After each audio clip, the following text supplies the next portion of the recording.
Avant le développement de tout projet, il faut prendre en considération les avis des uns et des autres pour la bonne exécution de ce projet. Maintenant, aujourd'hui, ça concerne spécifiquement le secteur de l'énergie renouvelable.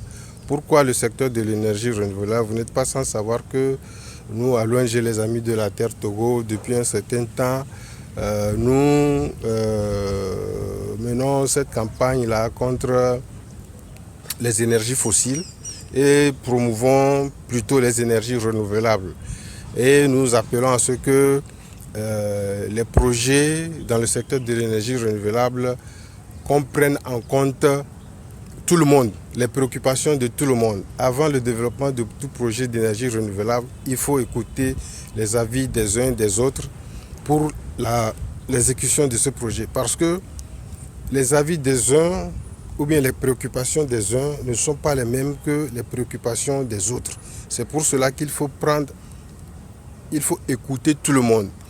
Et en écoutant tout le monde, on sort un résultat qui, intégré dans ce projet, bénéficie à tout un chacun.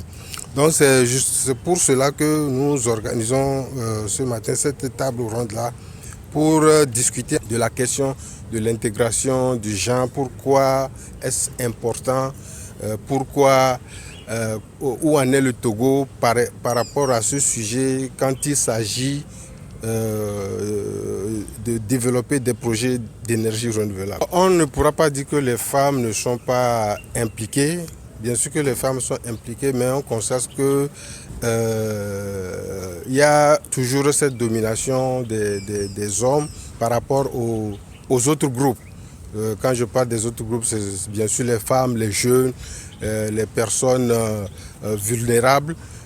Donc c'est pourquoi nous voulons accentuer cet état de fait-là pour que effectivement il y ait une prise en compte considérable de ces groupes dans les projets dans le secteur de l'énergie renouvelable.